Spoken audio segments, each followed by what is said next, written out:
It was Philip Larkin who wrote, "They fuck you up, your mum and dad. They may not mean to, but they do." A verse that was supposed to have opened up a brave new era in modern poetry. But rarely, in my view, have we been more thoroughly duped. The truth is that it's Larkin who fucked up his readers by seducing them into his own dingy world of boredom, self-pity, and disgust. Few poets of his stature have been so remorselessly concerned to negate rather than affirm, diminish rather than enhance. When he died in 1985, Larkin left British poetry sick and wheezing in the casualty ward of modern culture.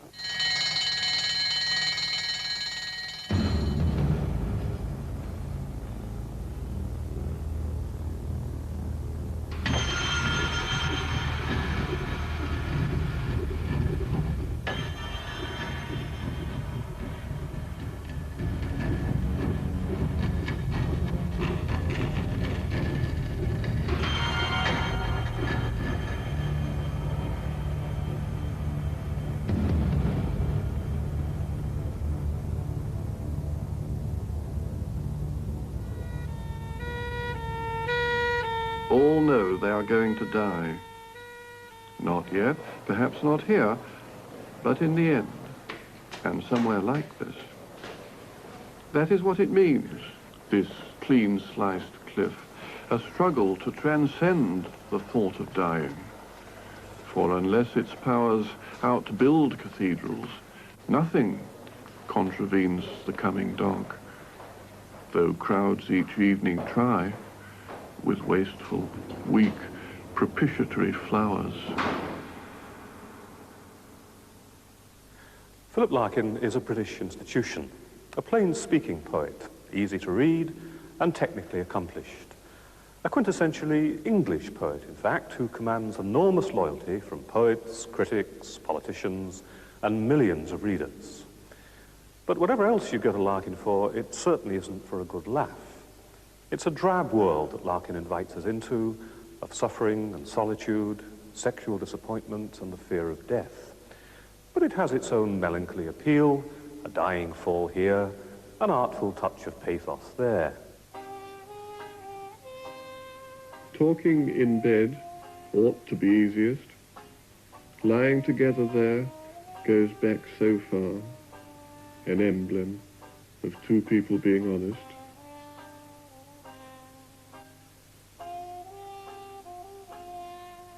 Nothing shows why, at this unique distance from isolation, it becomes still more difficult to find words at once true and kind, or not untrue and not unkind.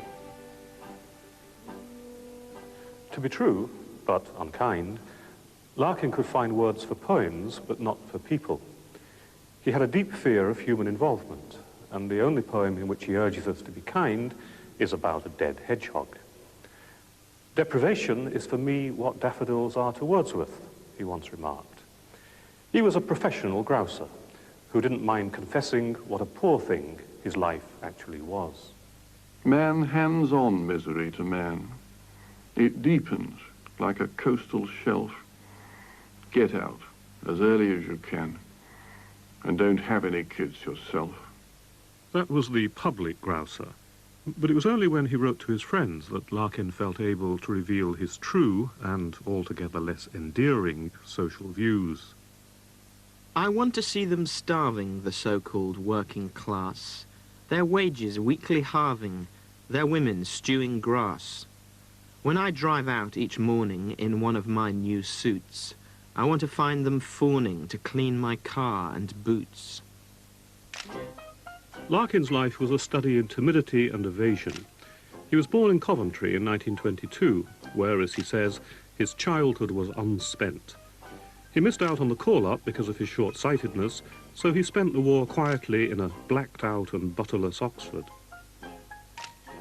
When he left university in 1942, he took up his lifelong occupation as a librarian, first in Wellington, then Leicester, Belfast, and finally Hull University, where he stayed for 25 years.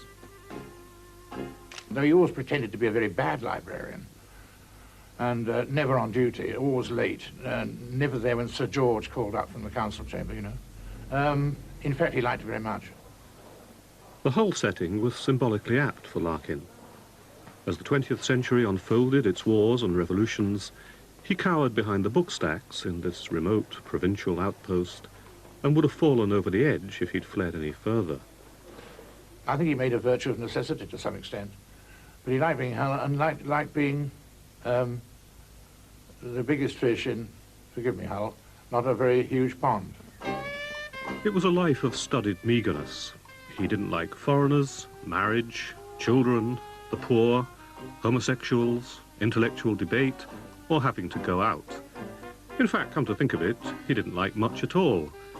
He just hung around in Hull, listening to his well-worn jazz records and waiting to die. Jazz made him happy. Drink, for the first few drinks, made him happy and then made him morose. Watching England beat somebody at cricket made him happy, and we spent a lot of time watching sport on the TV with the volume, because of his deafness, of course, with the volume knob turned up to maximum and the pot plant jumping around on top of the set. Never prolific, he only produced 4 slim volumes of verse. But his reputation as a writer increased with every poem he didn't publish, every interview he shunned, every honour he declined. Why then did Philip Larkin become the best-loved English poet since the war?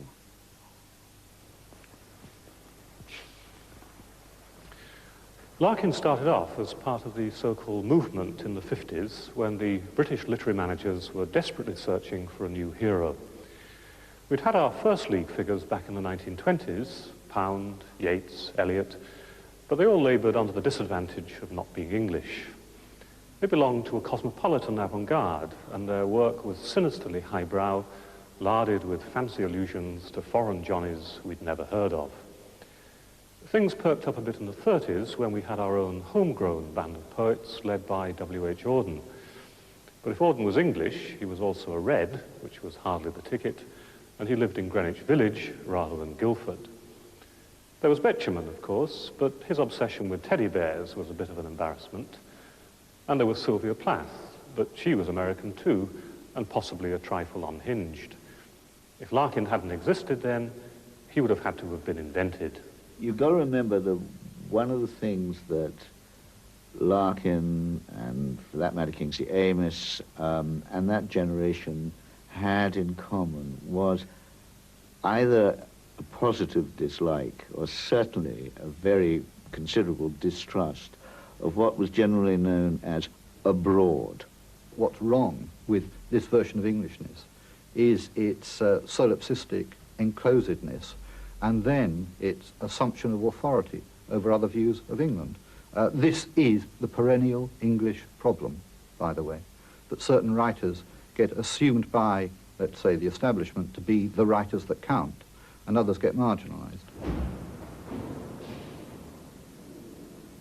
Larkin was fashioned as the literary hero of post-war Britain because he flattered the anti-intellectualism of the English, confirming them in their belief that belief was largely a bad thing.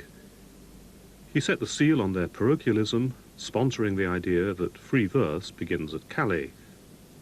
And his own work excludes and represses with ruthless efficiency, hacking the world down to fit its own meagre vision. A poetry of denial became suddenly fashionable. Denial in Philip Larkin is not just a personal style or a confessional style. Denial and disavowal also puts him in a situation of dominance. He is able to stand out like a spectator, somehow ennobled by his own pessimism and looking out at the rest of the world.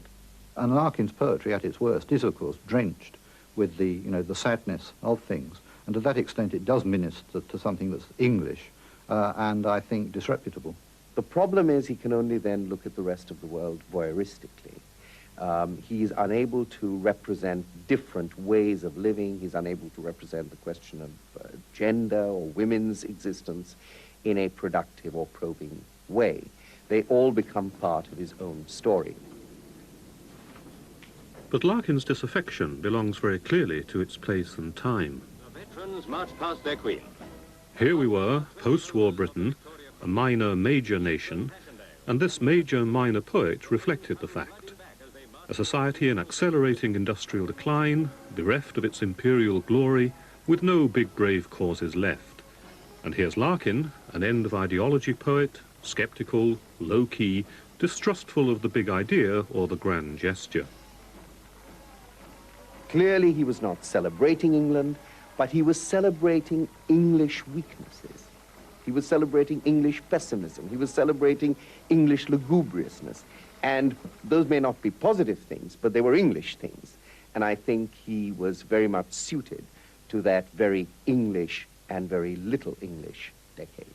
I think it is extremely important. In fact, I think it's urgent that we assess the fact that that is a voice which persisted in the generation that preceded mine. It is the voice that formed a sort of plangent tone even in Sun editorials, you know, which is a kind of tone of why do we always come second? But maybe if we tried to come first, it wouldn't be a good idea. We'd just get into trouble. If we like Larkin, it's because he sounds just like us. Humdrum, self-effacing, anti-heroic, an ordinary bloke who speaks our language right down to the swear words. Get stewed. Books are a load of crap. And he wrote about the kinds of things we expect poetry to be about. Time, death, suffering, love. These poems, for all their distinctiveness of their language, address the big fundamental things in all our lives. They're about love and death and marriage and the countryside and living in towns and... Love and marriage and... Love, loneliness, childhood, death. It's very interesting how when you read Larkin again, those great themes of love, death and mortality are awfully little. Feeling disappointed in bed, worrying about whether you'll keep your librarian job, fretting about people who seem to earn more money than you by doing things that are just a bit fancy and brash. I think they're not very big themes at all, let alone great themes. But although Larkin dealt with these and other big themes, what he's really doing is writing in an idiom that cuts all this down to size for home consumption. If he deals with the so-called universal, it's in the very local, very English tones of a jaded, wary skepticism. A cut-price crowd, urban yet simple, dwelling where only salesmen and relations come, within a terminate and fishy-smelling pastoral of ships up streets, the slave museum, tattoo shops, consulates, grim headscarfed wives. A poem like that reveals the central paradox of Larkin and the root of our misreading. Larkin sounds bang up to date, the thoroughly modern poet, the bard of motorways, sex and supermarkets, the man whose poems talk about bouffant hairdos and having a piss. But in fact, Larkin, as a card-carrying reactionary, detested modernity. The blokishness was all just a con.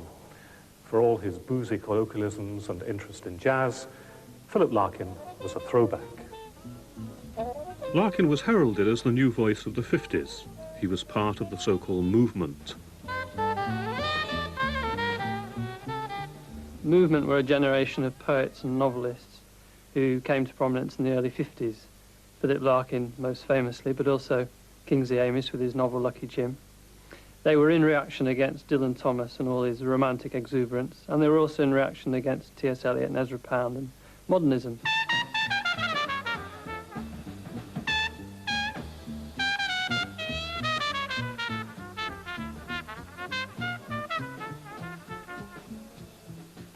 Pound, Picasso, Charlie Parker, all the great modernist artists whose work had revolutionized culture in the first decades of this century, for Larkin, they were just the mad lads to be mocked and sneered at. Oh no, he abominated Parker. He thought Parker was one of the great corruptors. P for Parker in the jazz field, P for Picasso, and P for Pound in their fields. He thought they were the people who had, by some form or other of modernism, had destroyed the great tradition in their own spheres.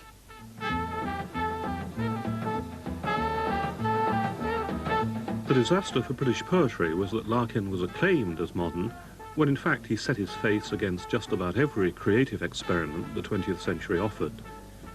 He provided the literary managers with the perfect excuse to look back in nostalgia. The innovations of Auden, Dylan Thomas, and the radical voices of the 30s and 40s were stifled as soon as he spoke. In this sense, he peddled British poetry up a dead end. So, in Larkin, a deeply Philistine nation found its authentic voice, banal, debunking, complacently suburban. It was a stunning sleight of hand to appear contemporary while reverting to a cosy Little Englandism. You can feel for the common people, all right, if they're village blacksmiths or old sea dogs. Otherwise, they leave him cold.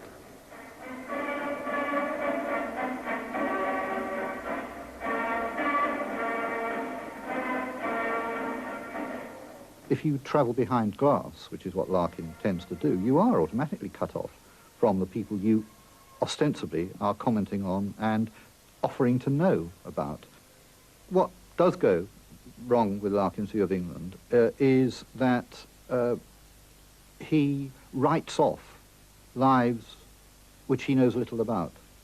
So that even in a poem which in many ways I admire, The Whitsun Weddings, the title poem of his second and certainly his best volume, even in that poem there is a readiness to put down the people he's talking about, the assumption that an uncle will be shouting smut, for example, that mothers will be loud and fat.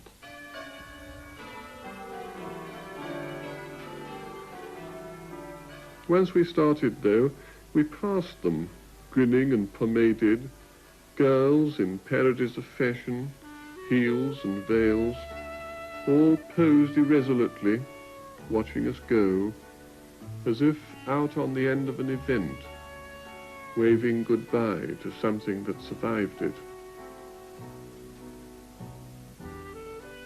The fathers, with broad belts under their suits and seamy foreheads, mothers loud and fat, and uncle shouting smut, and then the perms, the nylon gloves and jewellery substitutes, the lemons, mauves and olive ochres that marked off the girls unreally from the rest. What tends to happen is that you reach the end of a poem and you know that Larkin has got a kind of QED, series of assertions all sewn up about what England is like. And in fact, so much has been left out. For example, in that poem, Going, Going, okay, good glum poem in its way about what's wrong with England, the concrete and tyres that are all that's left.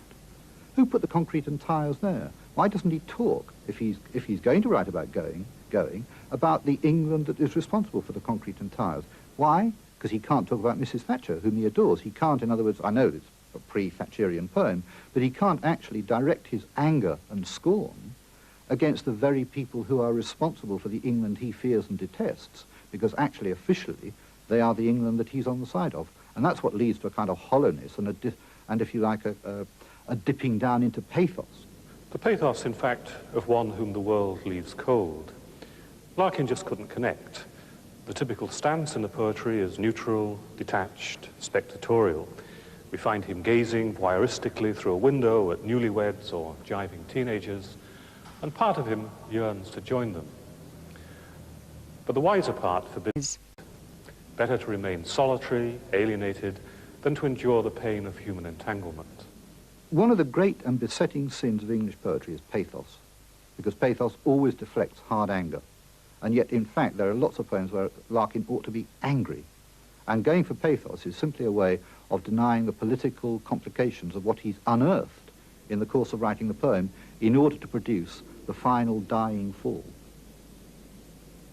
I believe that Philip Larkin mortified his imagination in the sense that Byron said of Keats that he was always frigging his imagination.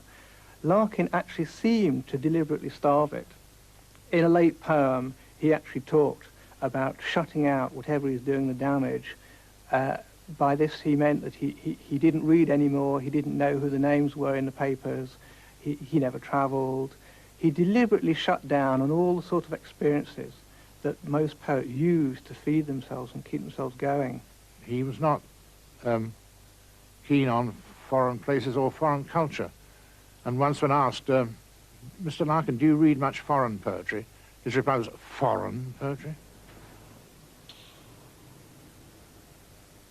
Of all human entanglements, those with women are the most treacherous for Larkin.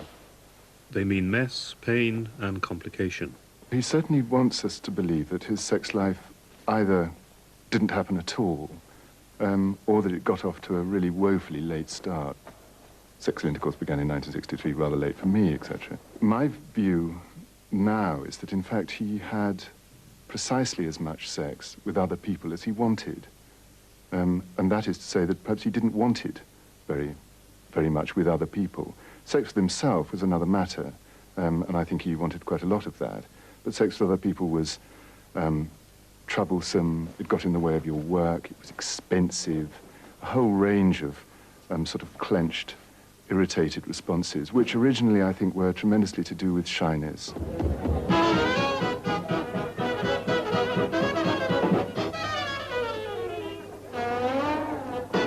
The trumpet's voice, loud and authoritative, draws me a moment to the lighted glass to watch the dancers, all under 25, shifting intently, face to flushed face, solemnly on the beat of happiness.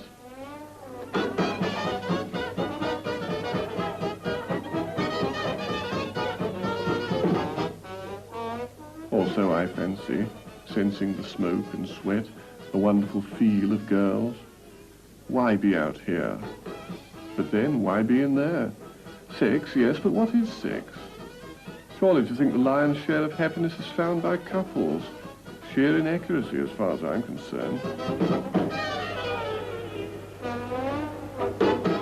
It's not surprising that his letters should unmask him as a sniggering devotee of porn and practicing a brand of sexual crudity with his male cronies which would put a schoolboy to shame. And we now know from his unsavory correspondence that he was a racist, sexist, thought the political left treasonable, and adored Mrs. Thatcher. He was outraged at the thought that Britain might spend more on education than on defense. And here's one poem that, understandably, didn't make it into the collected works.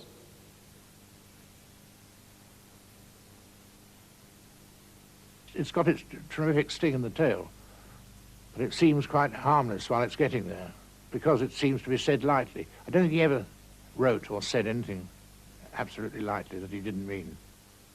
The whole business of sex annoys me.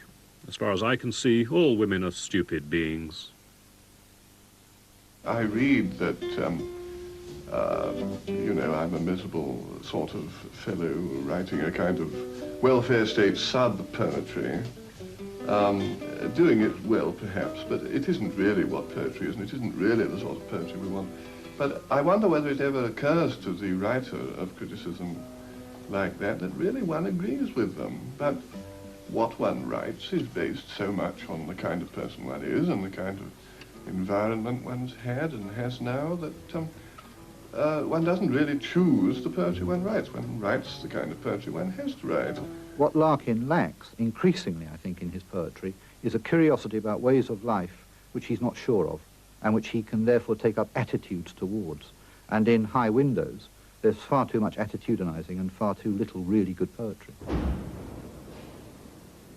Defeatist, lugubrious, mean-spirited, implacably negative. In Philip Larkin, post-imperial Britain got the poetic talent it deserved. The Less Deceived, or one might translate No Flies on Philip, is the title of one of Larkin's early volumes. But few poets have been more deceptive. His poetry makes a virtue out of incapacity, and the ultimate value is just to live hopelessly, in solitude, without self-deception. Of course, you might claim a poet has a right to his or her misery. It's a way of seeing, after all. But Larkin made a career out of being a miserable old so-and-so who raised boredom, emptiness, and futility to a fine art. He was a death-obsessed, emotionally retarded misanthropist who had the impudence to generalize his own fears and failings to the way things are. And in the process, he trapped his readers with him in a state of permanent casualty.